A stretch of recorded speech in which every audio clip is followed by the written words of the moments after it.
झारखंड पंचायत चुनाव की घोषणा तो अभी नहीं हुई है, लेकिन उम्मीदवारों के लिए आदर्श आचार संहिता लागू कर दिया गया है। जी हां, झारखंड पंचायत चुनाव 2022 21 मई से 30 मई तक होने की उम्मीद है। 4 चरणों में चुनाव होगा और आदर्श आचार संहिता लागू हो गई है। नमस्कार, मैं हूं अभय कुमार। आप देख रहे हैं अपना प्यारा चैनल ठोक तंत्र।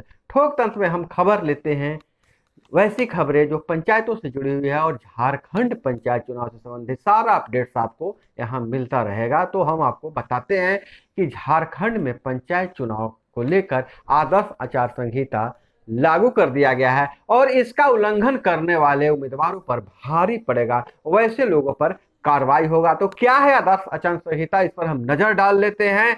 तो देखते हैं कि क्या है आदर्श आचार संहिता। झारखंड राज्य निर्वाचन आयोग पंचायत चुनाव की तैयारियों को अंतिम रूप देने में जुटा हुआ है। चुनाव आयोग ने प्रत्याशियों के लिए आदर्श आचार संहिता जारी कर दिया है, जिसमें कहा गया है कि भारत के संविधान के अनुच्छेद 243 एवं झारखंड पंचायत राज अधिनियम 2001 की संगत धाराओं के अंतर्गत निहित शक्तियों का प्रयोग करते हुए आयोग द्वारा त्रिस्तरीय पंचायत निकायों के निर्वाचन हेतु यह आदर्श आचार संहिता तैयार की गई है और जिसको पालन करना बहुत जरूरी है। पंचायत चुनाव के लिए बनाए गए नियमों का पालन नहीं करने वालों पर कड़ी कार्रवाई की जाएगी। इसे सुनिश्चित करने के उद्देश्य से आयोग ने त्रिस्तरीय पंचायत निर्वाचन में भाग लेने वाले अभ्यर्थियों, चुनाव अभिकर्ताओं, प्रशासन एवं अन्य कर्मचारियों के लिए यह आचार संहिता तैयार की है। यह सभी के लिए बिना अपवाद के अक्षरशः पालन करना अनिवार्य होगा। यदि किसी भी स्तर से इसका उल्लंघन होता है तो वह निर्वाचन अपराध के रूप में माना जाएगा और यह दंडनीय होगा। हम आपको बता दें कि झारखंड में पंचायत चुनाव 21 मई से 30 मई के बीच 4 चरणों में हो सकता है। हालांकि चुनाव की घोषणा कुछ ही दिनों में कर दी जाएगी। पंचायती राज विभाग तथा राज्य निर्वाचन आयोग में इसे लेकर संवैधानिक सहमति बन चुकी है। इस पर राज्यपाल की स्वीकृति ली जानी बाकी है। हालांकि इसमें मामूली फेरबदल हो सकता है। हम आपको बता दें, विभागीय सूत्रों की से जो जानकारी मिल रही है, पहले चरण का मतदान 21 मई को हो सकता है, दूसरे चरण का मतदान 24 मई, तीसरे चरण का मतदान 27 मई तथा अंतिम चरण का मतदान 30 मई को संभावित है। बता दें कि राज्य निर्वाचन आयोग ने विभिन्न जिलों में 1 से 4 चरणों में मतदान कराने की तैयारी की है। मतदाताओं की संख्या, मतदान केंद्रों की संवेदनशीलता आदि पर निर्भर करेगा। पंचायत चुनाव की अधिसूचना राज्यपाल और राज्य निर्वाचन आयोग द्वारा एक साथ जारी की जाएगी। तो क्या है आदर्श आचार संहिता, इस पर हम नजर डाल लेते हैं। कोई भी उम्मीदवार या राजनीतिक दल ऐसा कोई कार्य नहीं करेगा जिससे किसी धर्म, संप्रदाय या जाति के लोगों की भावना को ठेस पहुंचे या उनमें विद्वेष या तनाव पैदा हो। मत प्राप्त करने के लिए धार्मिक, सांप्रदायिक, जातीय या भाषाई भावनाओं का सहारा नहीं लिया जाना चाहिए। पूजा या उपासना के किसी स्थल जैसे मंदिर, मस्जिद, गिरजाघर, गुरुद्वारा आदि का उपयोग निर्वाचन प्रचार के लिए नहीं किया जाना चाहिए। किसी प्रत्याशी के व्यक्तिगत जीवन में ऐसे पहलुओं की आलोचना नहीं की जानी चाहिए जिसका संबंध उसके सार्वजनिक जीवन या क्रियाकलापों से हो। नहीं ऐसे आरोप लगाए जाने चाहिए जिसकी सत्यता स्थापित न हुई हो।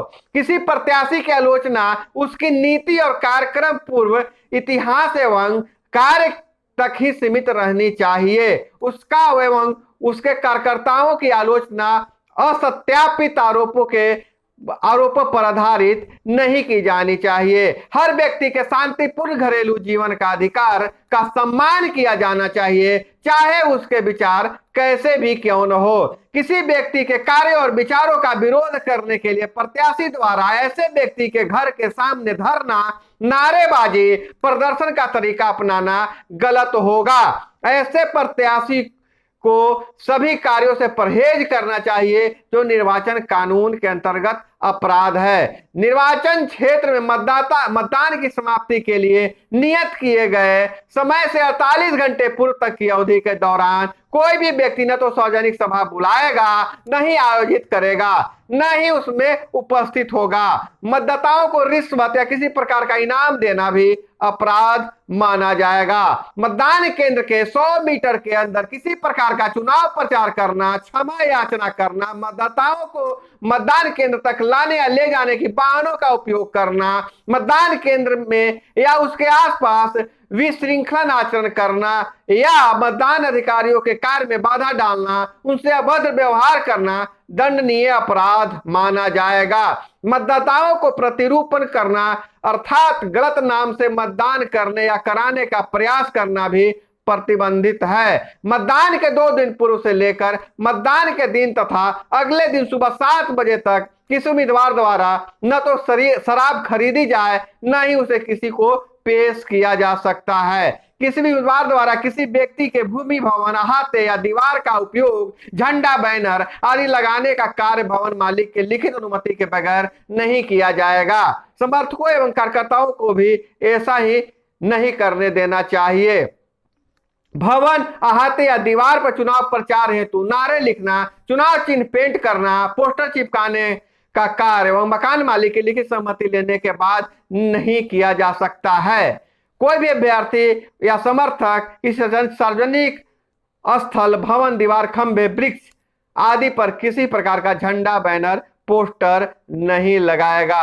इतना ही नहीं, चुनाव संबंधी प्रचार प्रसार, नारे, चिन्ह आदि नहीं लिखेगा।